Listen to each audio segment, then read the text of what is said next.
지난 시간부터 계속해서 노새 두 마리라는 소설을 통해서 1970년대 산업화, 도시화가 진행되고 있던 사회문화적 상황과 함께 과거의 삶의 모습을 우리가 계속 살펴보고 있습니다. 거의 이제 절정 부분의 후반부와 결말 부분의 내용이 남았는데요. 오늘 지난 시간에 이어서 계속 내용 살펴보도록 하겠습니다. 자, 먼저 교과서 99쪽 날개의 질문의 답부터 정리하고 넘어가겠습니다. 아버지와 손을 잡고 걸을 때 나의 마음은 어떠했나요? 자, 지난 시간에 배웠던 내용을 떠올려 보세요. 어떤 마음이었다고 했었나요? 그렇죠. 아버지와 손을 잡고 걷는 것은 처음 있는 일이었다라고 했었죠. 그래서 놀랍기도 했지만 동시에 우쭐한 마음도 들었다라고 나와 있었습니다. 자, 그리고요. 이제 이 노새를 찾기 위해서 새벽부터 일찍 나가서 길을 돌아다니고 있는데 계절이 겨울이었던 모양이에요. 굉장히 쌀쌀했고 날씨가. 점심쯤 되니까 뭐까지 몰아쳤습니까? 그렇죠. 눈발까지 몰아쳤었죠. 자, 그 다음 페이지에서 이 눈발이 가지고 있는 또 눈발의 역할, 눈발의 의미가 있거든요.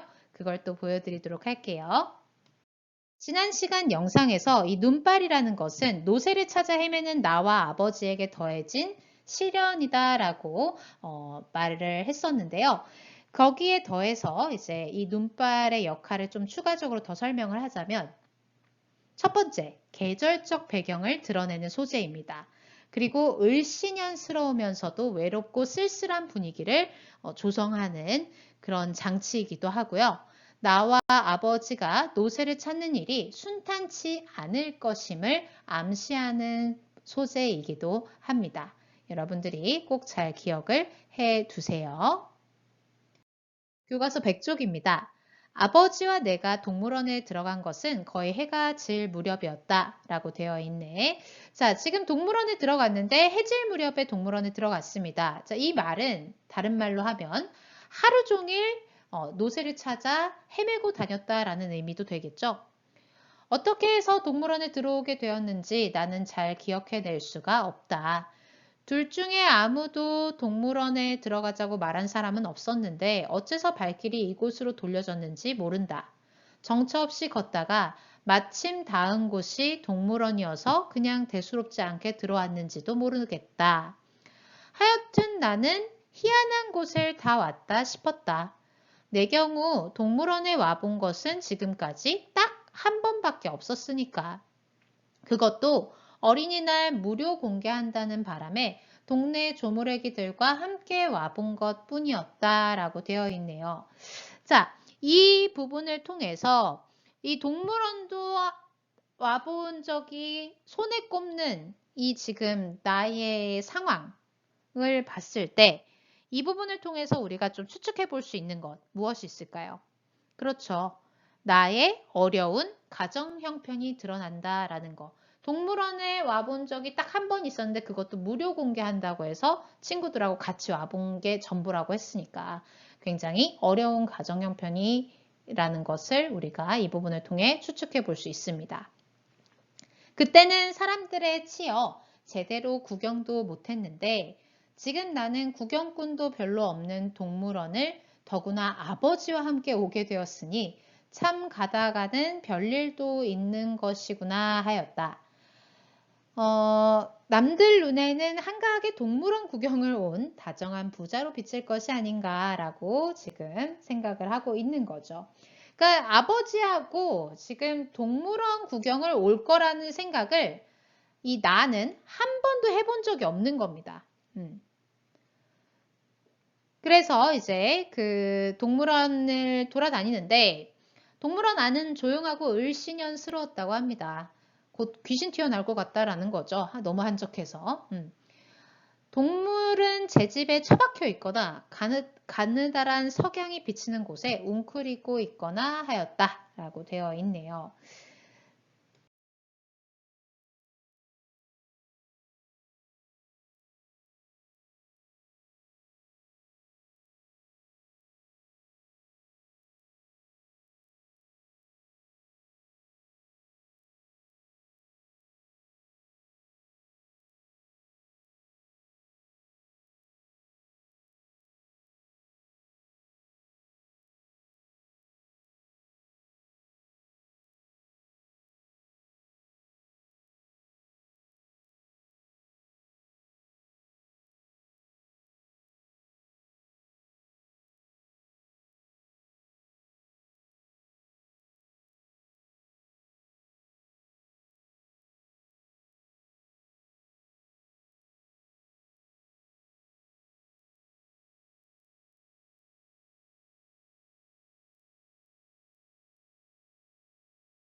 너무 오래 말이나 노새를 다뤄와서 그런 건지 애당초 말이나 노새 같은 사람이어서 그런 짐승과 평생을 같이 해온 것인지는 알 수 없으나 막상 얼룩말 앞에 세워놓은 아버지는 영락없는 말의 형상이었다. 자, 이 부분도 굉장히 중요합니다. 막상 얼룩말 앞에 세워놓은 아버지는 영락없는 말의 형상이었다라는 것은 어떤 거겠습니까? 생김새도 유사하지만, 즉, 아버지와 노새 혹은 말, 이런 것들을 동일시하면서 생김새도 비슷하지만 힘든 일을 감당하며 고달픈 삶을 살아가고 있는 그 모습도 같다라는 거죠. 자, 그래서 이 부분의 의미도 여러분들이 꼭 체크해 두셔야 합니다. 동물원을 나왔을 때 이미 거리는 밤이었다. 이번엔 집 쪽으로 걸었다. 그럴 수밖에 우리는 더 갈 데가 없었던 것이다. 우리 동네가 저만치 보였을 때 아버지는 바로 눈앞에 있는 대포집에서 발을 멈추었다. 이 대포집은 술집이라고 보면 됩니다. 자, 이 지금 더 이상 갈 곳 없는 나와 아버지가 아침부터 밤까지 노새가 갈 만한 곳은 모두 다 찾아봤지만 뭐 이제 노새는 못 찾고 집으로 이제 터털터털 발걸음을 옮기고 있는데 아버지는 그 대포집 앞에서 집으로 바로 들어가지 않으시고 술집으로 이제 들어간 겁니다. 교과서 100쪽 날개 질문의 답을 적고 넘어가겠습니다. 나는 왜 아버지의 얼굴이 노새와 닮았다고 생각을 했을까? 라고 되어 있죠. 그 이유 뭐겠습니까? 그렇죠. 아버지는 오랫동안 노새와 함께 일을 해왔으므로 자연스레 아버지의 얼굴에서 노새의 모습이 떠올랐던 것이겠죠. 자, 노새와 아버지의 공통점과 차이점. 자, 이 부분도 굉장히 중요하니까 꼭 기억해 주세요. 자, 노새와 아버지의 공통점은요. 일단 외모가 유사합니다. 그리고 연탄을 나르는 힘든 일을 하면서 고단한 삶을 살아가고 있다는 것. 세 번째, 시대의 변화에 뒤처지고 있다는 공통점이 있죠. 노새도 산업화가 진행되면 진행될수록 운송수단의 역할로서의 노새는 사라질 것이고 그런 운송수단을 사용하고 있는 아버지 역시 아버지의 일감이 점점 사라지면서 그 산업화 시대 속에서 소외돼 갈 것이라는 공통점이 있습니다. 자, 차이점은요. 노새는 아버지의 배달 일을 도와주는 존재. 아버지는 먹고 살기 위해 노새를 부리는 존재인 거죠. 그리고 노새의 경우는 주인과 일을 버리고 도망을 쳤어요. 그러나 아버지는요. 가족의 생계를 책임져야 하는 현실에서 가장이기 때문에 가족을 이끄는 가장이기 때문에 이 현실에서 도망치기는 어렵겠죠. 그런 차이가 있다는 것 꼭 기억을 해줘야 합니다. 힐끗 나를 돌아보고 나서 다짜고짜 나를 술집으로 끌고 들어갔다. 이런 일도 전에는 없던 일이었다. 술집 안에는 사람들이 가득 차서 왁왁 떠들어대고 있었다. 돼지고기를 굽는 냄새, 찌개 냄새, 김치 냄새가 집안에 가득했다. 사람들은 우리를 의아스러운 눈초리로 쳐다보았으나 이내 시선을 거두고 자기들의 얘기 속으로 다시 들어갔다. 나는 들어가자마자 그 냄새를 힘껏 들이마셨다. 쓰러질 것 같았다. 아버지는 소주 한 병과 안주를 시키더니 안주는 내 쪽으로 밀어주고 술만 거푸 마셔댔다. 아버지는 술이 약한 편이어서 저러다가 어쩌나 하고 걱정이 되었다. 아버지, 그만두세요. 몸에 해로워요. 대답하면서도 아버지는 술잔을 놓지 않았다. 자, 왜 술잔을 놓지 않으셨겠습니까? 그렇죠. 괴로운 현실을 술로 달래보는 아버지였기 때문이겠지. 자, 얼마나 지났을까? 안주를 계속 주워 먹었으므로 어느 정도 시장길을 면한 나는 비로소 아버지를 쳐다보았다. 그랬더니 아버지가 이런 말을 합니다. 이제부터 내가 노새다. 자, 이 부분 정말 중요해요. 자, 이 부분의 의미가 뭐겠습니까? 내가 노새래요. 아버지가. 그렇지. 어려운 상황에서도 끝까지 가장으로서의 책임을 다하겠다라는 의지를 아버지가 술을 마시면서 다시 마음을 다잡으신 겁니다. 절망적이죠. 생계수단이었던 노새가 없어졌지만 그럼에도 포기하지 않고 끝까지 가정으로서의 책임을 다하겠다라고 다시 어렵게 마음을 다잡은 겁니다. 이제부터 내가 노새가 되어야지. 별 수 있니? 그놈이 도망쳤으니까 이제 내가 노새가 되는 거지. 기분 좋게 취한 듯한 아버지는 놀라는 나를 보고 힝 한번 웃었다. 나는 어쩐지 그런 아버지가 무섭지만은 않았다. 그러면 형들이나 나는 노새 새끼고 어머니는 암노새고 할머니는 어미노새가 되는 것일까? 이런 생각을 한 겁니다. 자, 지금 이 부분 그래서 나도 아버지를 따라 힝 웃었다라는 이 부분이요. 자, 이 부분도 굉장히 중요해요. 이 아버지가 자신이 노새가 되겠다면 노새처럼 웃자. 나도 노새와 같은 소리를 내면서 따라 웃는 모습이 지금 이 부분인데 그래서 지금 어른들은 이래서 술집에 오는 모양이다. 나는 안주만 집어먹었는데도 술 취한 사람 마냥 턱없이 즐거웠다라고 하면서 이제 이 노새가족이라고 서술자가 말을 하는데요. 이 노새가족의 의미는 뭘까요? 어떤 가족의 모습을 말하는 걸까? 그렇지. 힘들고 어려운 삶을 살아가는 우리 가족의 모습을 노새가족이라고 지금 표현을 한 겁니다. 노새가족은 우리 말고는 이 세상에 또 없을 것이다 라고 되어 있는데요. 이 부분 같은 경우는 어떤 의미겠어요? 이거는 이제 지금 서술자가 나입니다. 나는 어린아이죠. 이 어린아이의 입장에서는 노새가족이라는 거는 세상 어디에도 없다 하면서 이걸 긍정적으로 바라보는 그런 어린아이의 순수한 면모가 순진한 면모가 드러나는 부분이라고 할 수 있겠습니다. 지금 이 짧은 문단이 굉장히 중요한 내용들이 많아요. 꼭 잘 체크해 두세요. 그리고 이 부분까지가 절정 부분입니다. 교과서 102쪽 날개 질문. 아버지가 이제부터 내가 노새다라고 말한 이유가 무엇일까? 자, 뭐겠습니까? 그렇죠. 노새를 잃어버린 절망감을 떨쳐버리고 가족을 부양하기 위해 노새가 하던 일까지 자기가 맡아서 해야 한다고 생각했기 때문에 이 가장으로서의 책임을 다하겠다라는 의미로 말한 것이겠죠.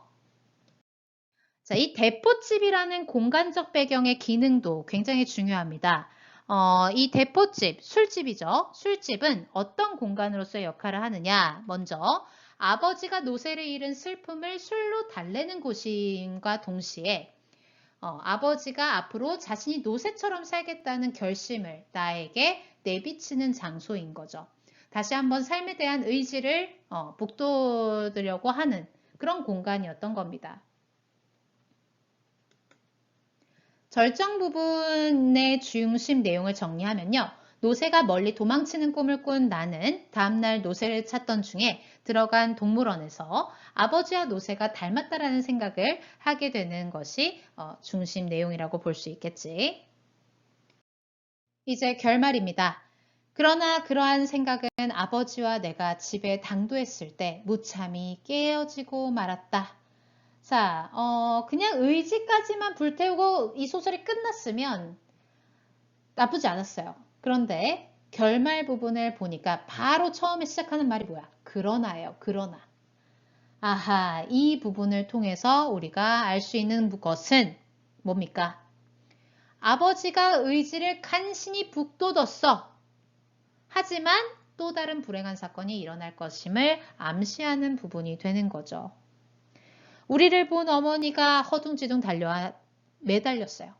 이걸 어쩌오. 글쎄 경찰서에서 당신을 오래요. 그놈의 노새가 사람을 다치고 가게 물건들을 박살을 냈대요. 이걸 어쩌지? 노새는 찾았대? 찾고나 그러면 괜찮게요. 노새는 간데 온데 없고 사람들만 다치고 하니까 누구네 노새가 그랬는지 수소문 끝에 우리 집으로 순경이 찾아왔지 뭐요. 자, 정말 큰일 났죠. 지금 그 노새가 이 사람들을 다치고 물건을 박살내는 바람에 경찰서에서 아버지를 찾아온 겁니다. 오늘 낮에 지서에서 나온 사람이 우리 노새가 튀는 바람에 많은 피해를 입었으니 도로무슨법이라나 하는 법으로 아버지를 잡아 넣어야겠다고 이르고 갔다는 것이었다. 아버지는 술이 확 깨는 듯 그 자리에 선 채 한동안 눈만 대룩대룩 굴리고 서 있더니 힝 하고 코를 풀었다. 그러고는 아무 말 없이 스적스적 문 밖으로 걸어 나갔다. 나는 아버지 하고 따랐으나 아버지는 돌아보지도 않고 어두운 골목길을 나가고 있었다. 자, 지금 보세요. 피해를 입은, 노새 때문에 피해를 입은 사람들이 와서 아버지를 깜빵에 넣겠다. 이렇게 지금 윽박을 지르고 간 겁니다. 자, 이런 부분을 통해서 계속해서 이 노새 때문에 또 다른 불행이 닥칠 것이 닥쳤다라는 걸 알 수 있는 부분이겠죠. 자, 그랬더니 아버지는 스적스적 문 밖으로 걸어 나갑니다. 자, 근데 이제 그 다음 부분이 굉장히 중요해요. 나는 그 순간 또 한 마리의 노새가 집을 나가는 것 같은 착각을 일으켰다. 자, 여기에서의 또 한 마리의 노새는 누굽니까? 그렇죠. 아버지예요. 그런데 어떤 아버지? 바로 급격히 변화하는 사회에 적응하지 못하고 고단한 삶을 살고 있는 아버지를 의미한다라는 것을 꼭 기억해 주세요. 그러고는 무엇인가가 뒤통수를 때리는 것을 느꼈다. 뭔가를 깨달은 거야, 이 나가. 아, 우리 같은 노새는 어차피 이렇게 비행기가 붕붕거리고 헬리콥터가 앵앵거리고 자동차가 빵빵거리고 자전거가 쌩쌩거리는 대처에서는 발붙이기 어려운 것인가 하는 생각이 들었답니다. 자, 지금 선생님이 네모 박스 친 것들, 비행기, 헬리콥터, 자동차, 자전거 이런 것들은 어떤 상징적인 의미를 가지고 있을까요? 그렇지. 구시대적인 노새와는 대비되는 교통수단입니다. 자, 이런 새로운 신식 교통수단들이 돌아다니고 있는 산업화와 도시화가 진행된 사회 속에서 누구는 우리 같은 노새. 자, 우리 같은 노새는 뭐겠어? 이런 급변하는 사회에 적응하지 못하고 있는 하층민들을 얘기하는 겁니다. 즉, 이 부분 이런 산업화된 도시 속에서는 발붙이기가 어려운 건가? 라는 생각이 들었다는 거지. 즉, 급변하는 사회에 적응하지 못하는 하층민들은 도시화 산업화된 이 시대 속에서 살아남기가 어렵지 않나. 그런 생각이 들었다는 겁니다. 급속하게 산업화가 진행되고 있는 사회에 적응하기 힘들다는 것을 느끼게 되는 나의 모습이 나타나는 부분이라는 것 꼭 반드시 기억을 해야 합니다. 언젠가 남편이 운전사인 칠수 어머니가 하던 말. 최소한도 자동차는 굴려야지 지금이 어느 때인데 노새를 부려 했다는 말이 생각났다. 자, 이 말도 굉장히 의미가 있어요. 최소한도 자동차는 굴려야지 지금이 어느 때인데 노새를 부려 라는 것은 뭘 의미하는 겁니까? 그렇죠. 산업화 시대에 적응하지 못하고 시대에 맞지 않게 노새를 부리는 아버지를 비꼬는 말인 거였지. 그러나 그것은 잠깐 동안이고 나는 금방 아버지를 쫓았다. 또 한 마리의 노새를 찾아 캄캄한 골목길을 마구 뛰었다. 자, 이 노새는 아버지고요. 아버지고 아버지를 비꼬는 말도 순간적으로 이렇게 생각이 났지만 그건 잠깐이었어요. 그저 아버지에 대한 나의 걱정이 지금 드러나고 있으면서 동시에 이 산업화 도시화 과정에서 소외된 계층을 안타깝게 바라보고 있는 작가의 태도가 드러난 부분입니다. 이 마지막 부분의 그 의미도 굉장히 중요하니까 꼭 기억을 해 주세요. 이제 마지막으로 정리를 하면 결말 부분의 중심 내용은 자신이 노새가 되겠다며 웃던 아버지는 노새가 입힌 피해 때문에 순경이 찾아왔단 말을 듣고는 집을 나갑니다. 자, 그리고 이 결말에 나타난 사회문화적 상황 여러분들 꼭 정리를 한번 해야 되는데, 자, 노새와 대립되는 비행기, 헬리콥터, 자동차, 자전거와 같은 다양한 교통수단, 그리고 아버지가 시대에 맞지 않게 노새를 부린다고 했던 칠수 어머니의 말, 이것들은 모두 다 그 사회문화적 상황을 드러내는 부분들이기도 합니다. 이런 새로운 다양한 교통수단은 급속한 산업화와 기계화가 이루어지던 1970년대의 사회 모습을 그대로 보여주는 부분이고요. 그리고 이 칠수 어머니의 말은 사회 변화가 이렇게 진행이 되고 있음에도 그것에 적응을 하지 못하고 소외된 삶을 살아가는 도시 하층민의 모습을 나타낸다라는 것 꼭 기억을 해줘야 합니다. 자, 그리고 제목 노새 두 마리의 의미도 정말 중요해요. 노새. 이 비행기, 헬리콥터, 자동차 이런 것들이 다니고 있는 시대에 걸맞지 않은 여전히 가파른 골목길에서 연탄을 배달하는 존재와 최소한도 자동차는 굴려야 하는 시대에 여전히 노새를 부리고 있는 아버지는 둘 다 노새인 겁니다. 이 노새들은 어떤 의미를 지니고 있는 거냐? 도시화와 산업화 시대에 변화가 이렇게 진행이 되고 있음에도 그 변화를 수용하지 못하고 적응하지 못하고 뒤처지는 존재들로 지금 나타나는 것이죠. 자, 이제 마지막으로 사건 전개 과정에 따른 중심인물의 심리 및 태도 변화를 살펴보고 마무리하겠습니다. 노새가 달아났을 때는 갑작스럽게 생긴 일에 아버지와 나 모두 당혹감을 느꼈겠죠. 그리고 이제 노새를 찾으러 헤매고 다녔을 때는 도대체 이게 어디로 갔을지도 모르는 채로 헤매야 되니까 굉장히 막막했을 거고, 밤이 되도록 노새를 찾지 못했을 때는 아버지는 굉장한 절망감과 실망감을 느꼈을 겁니다.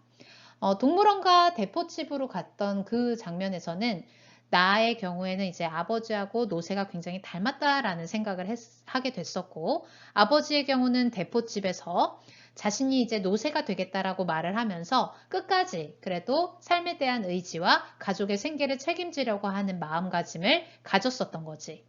자, 그렇게 하고 끝나면 참 좋겠는데 그게 아니었죠. 현실은 더 가혹했습니다.